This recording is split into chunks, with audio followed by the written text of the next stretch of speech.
It's my house. Obey me. No matter what you say, Mom is going to live in this house.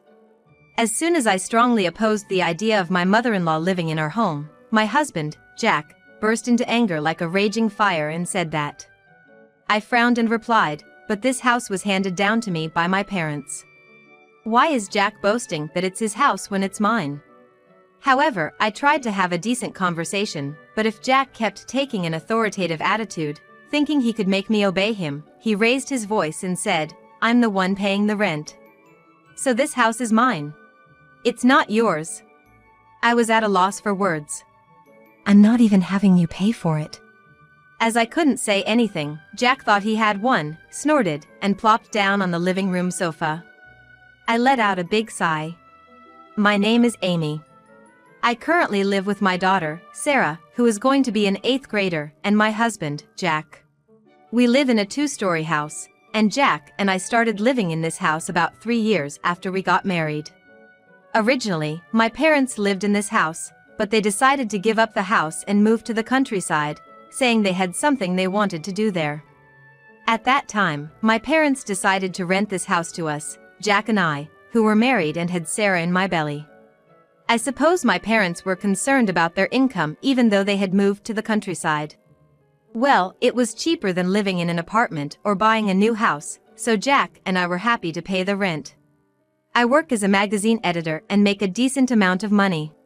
Originally, I was an editor for a fashion magazine, but now I've been entrusted with being the editor-in-chief of other magazines. I've always enjoyed thinking about the writing and design in magazines, so this job is like a calling for me. By the way, I met my husband, Jack, through work, during a meeting. He was a photographer. His style was to shoot anything he thought was nice, be it landscapes or people, and then ask for it to be published in a magazine. Well, there aren't many times that what he shoots and what the editorial department wants to post coincide. So, I guess I earn more. In fact, he's a freelance photographer, so he's not stable in terms of income and can't be relied upon. In the midst of that, we ended up raising our daughter, Sarah. I'm busy with my work in the editorial department, but since Jack is a freelance photographer, he doesn't go out when he doesn't feel like it, and he has no work or anything.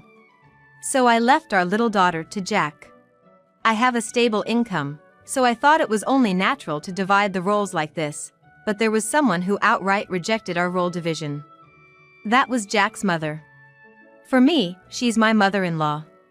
My mother-in-law didn't necessarily believe in male superiority over women, but she had a personality that couldn't tolerate her own son taking care of the child or doing household chores. So when she found out that I was working outside and that Jack was taking care of the child and doing housework at home, she became furious. Why is my Jack doing all the wife's work when she's out having a break? I was surprised at that.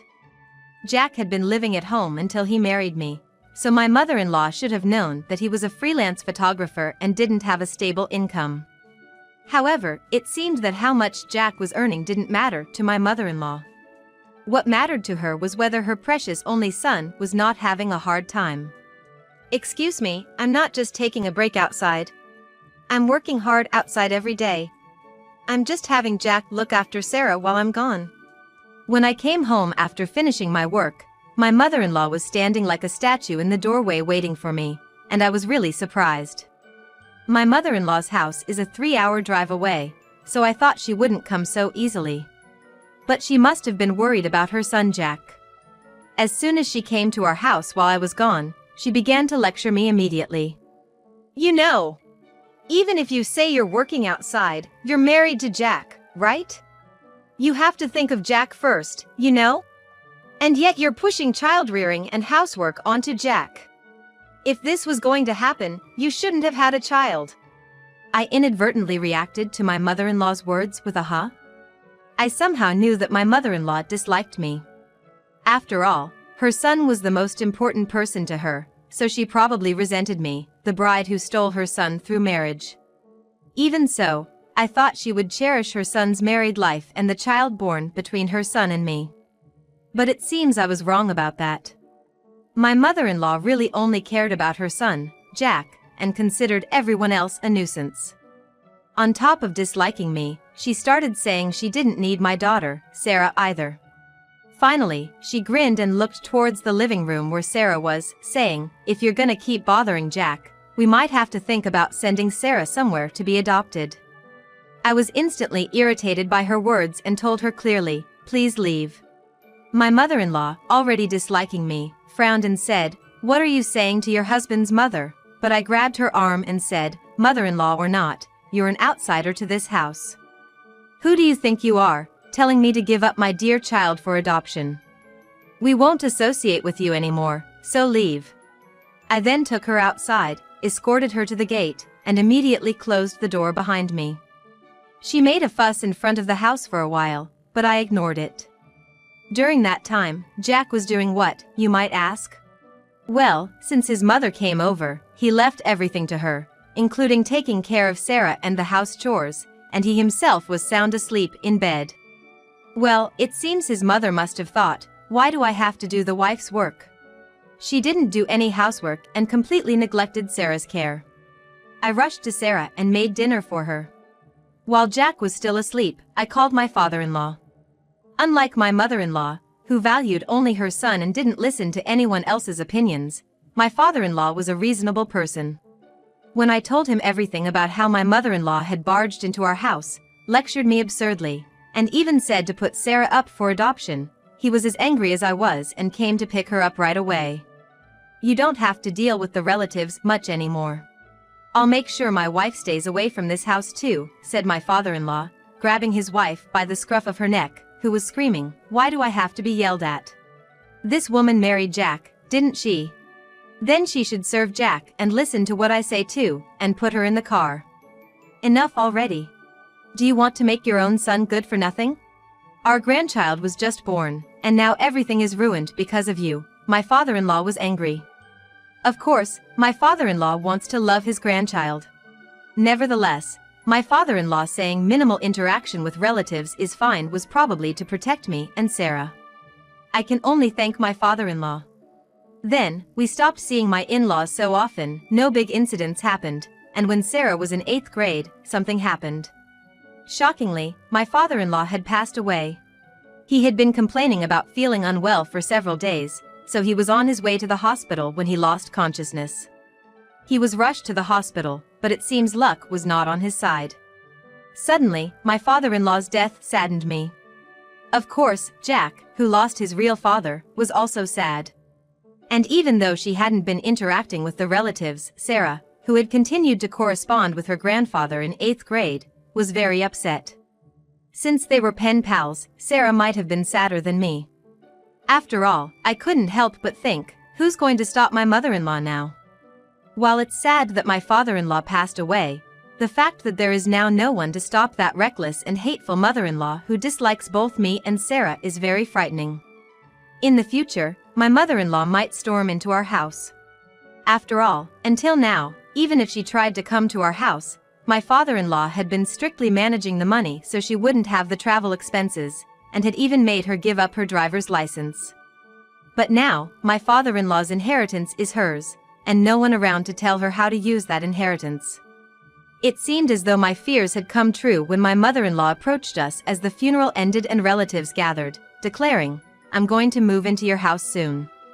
Certainly, since my father-in-law has passed away, my mother-in-law will be living alone in her house.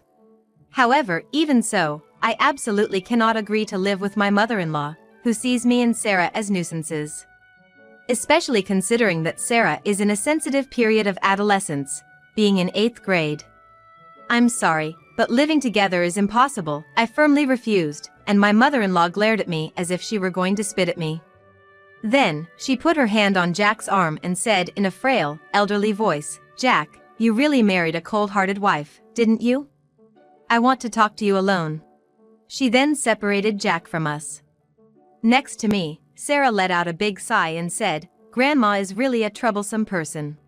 Grandpa used to say that in his letters. If it's good for her, she doesn't care about those around her. That's why there's been trouble for a long time." Saying that, Sarah just shrugged her shoulders. In the past, Sarah used to be attached to Jack, who took care of her, but recently she seems to have realized that it's me who is earning money and supporting the household. She has come to favor me over her father. Well, Jack still sees Sarah as a little girl, so I guess it makes sense that they don't see eye to eye, since Sarah wants to grow up quickly. Hey, Sarah. Mom really thinks it's impossible to live with your grandma. But what if Dad and Grandma ignore what I say and try to live together in the house? I said, hesitating to tell her the whole story. Because what I'm about to say is a heavy topic for a middle schooler like Sarah. Considering Sarah's feelings, I also felt that making such a decision might be wrong. However, Sarah seemed more mature than I thought, and she said, if you're going to divorce Dad, I'm definitely going with you, Mom. It seems that Sarah immediately caught on to what I was trying to say about possibly divorcing her father. Moreover, I was truly happy that Sarah said she would side with me. But having a daughter in middle school, I thought it might be better to keep the family together until Sarah graduates from college. But it seemed that Sarah had also noticed my hesitation. You know, Mom. I think it's okay for you to leave if you can't bear it. And I can't stand Grandma either, so if staying with Dad means having Grandma around, I think divorce is the only option, Sarah said firmly, indicating her willingness to leave her father. I think the last time Sarah and my mother-in-law met was when Sarah was very small. So maybe she remembers the unpleasant attitude my mother-in-law showed her at that time? I found out for the first time that Sarah disliked my mother-in-law so much. While surprised, I thought to myself, that's right. Living with such a person would be worse for Sarah than divorcing. But Jack, who had been talking to my mother-in-law alone, seemed to have a completely different idea, and as soon as we got home from the funeral, Jack said to me, I'm going to live with Mom. But my opinion hasn't changed since the old days. I absolutely refuse. Living with your mother, even if the world turns upside down, is unthinkable. Even though I firmly refused to live with my mother-in-law, Jack glared at me, saying that he couldn't back down because she's his mother. This is my house. Obey me. No matter what you say, I'm going to have Mom live in this house. It felt more like a command to me, his wife, rather than a request to live with his mother. Maybe when he was talking to his mother alone, she told him something like make your wife obey? That would be just like her. I frowned upon hearing that and said, this is the house I inherited from my parents. Why is my husband acting like it's his house when it's mine? But, while I was trying to have a proper conversation, my husband was taking an aggressive attitude as if he could control me by doing so, raising his voice, I'm the one paying the rent. Then this house is mine. Not yours. I was speechless. Though he's not the one paying for it. While I was unable to say anything, my husband, perhaps thinking he had one, snorted and heavily sat down on the living room couch. I let out a big sigh. Why is Jack under the impression that he's the one paying the rent for this house? I thought for a bit. I'm the one paying the rent for this house. Moreover, this house is something I'm renting from my parents, and I'm the one that made the contract. In this agreement, Jack is considered an outsider. And, Jack's only financial contribution every month is the savings for Sarah. As you know, Jack is a freelance photographer and doesn't have a stable income. So, I thought it would be risky to leave him in charge of things that must absolutely be paid every month, such as groceries and electric bills, and instead had told him to put money into savings for Sarah, which didn't have to be paid every month but would be better if saved. I think Jack had been putting in $300 to $500 every month into that account. Perhaps he's thinking that's the rent? Thinking this, I shook my head and said, no. There's no way he could make such a misunderstanding, I thought, but no matter how much I thought about it, the only money Jack has been paying, aside from Sarah's birthday presents and other unexpected expenses, is about that. Rent is something that has to be paid every month, so there's no way he's confusing that with the rent. What on earth is this man misunderstanding? I thought, and immediately talked to Sarah. Sarah, who had apparently been listening to Jack and me in the hallway outside the living room, shrugged her shoulders and said, it's hopeless now. I heard from Grandpa, but Dad's been spoiled rotten by Grandma, thinking everyone around him will do as he says. My father-in-law used to say something to the effect of, do you intend to make my son a good-for-nothing, when he came to our house to pick up my mother-in-law, and I finally understood what he meant. The more my mother-in-law spoiled Jack, the more Jack would become a good-for-nothing. And, as a result, this had affected us in the worst way. Divorce has been decided between Sarah and me, but that aside, my mother-in-law is going to barge into our house. In that case, other measures will be necessary. I found out the day my mother-in-law was coming from Jack and told my parents. It's only natural. The owners of this house are my parents, and currently, they are renting it out to our family, so if my mother-in-law arbitrarily says, "I'm going to live here," we'll have to call the owners of the house. An hour before my mother-in-law was due to arrive, my parents arrived at the house, and Jack was in a panic, saying, "Why are Amy's parents coming to the house?" Even though he's under the mistaken impression that he's paying the rent, he must understand that this house belongs to my parents and that I'm just borrowing it now, so that's probably why he's panicking.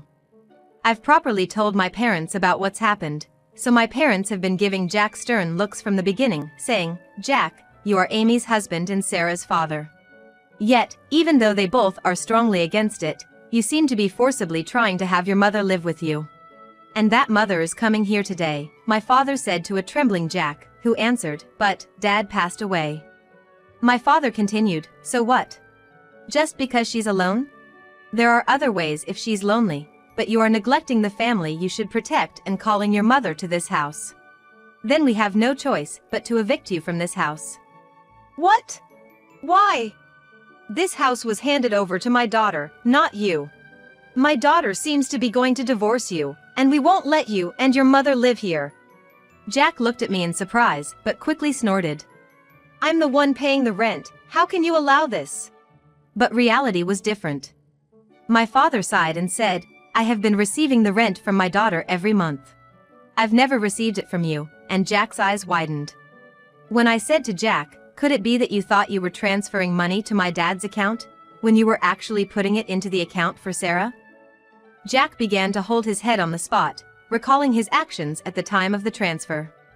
It finally dawned on him that the account he'd been putting money into was not his father-in-law's, but the one he'd made for his daughter. Both my parents and I were dumbfounded by his series of actions. After a while, his mother-in-law came to our house. She arrived in high spirits, but upon seeing my parents standing like sentinels at the front door, waiting for her, she suddenly became nervous.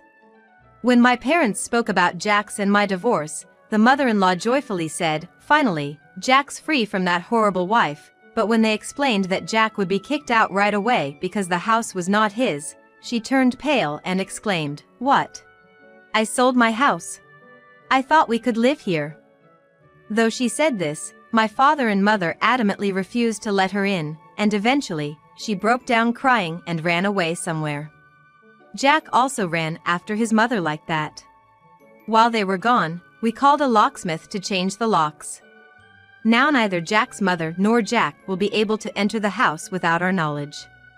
I immediately had a lawyer proceed with the divorce, and I became a single mother. Sarah also said about our divorce, "It was a bold decision, but I think it was good. Dad hasn't been taking photos at all lately, and he was becoming a bum. Plus, if Grandma was added, I think my college fund would have been used." After the divorce, it seems Jack and his mother-in-law have started living in a cheap, run-down apartment. The mother-in-law, realizing that they can't live on Jack's earnings, is now working diligently at a part-time job, but someday, that life will probably collapse. Well, it's none of our business. Right now, my daughter and I are living happily together.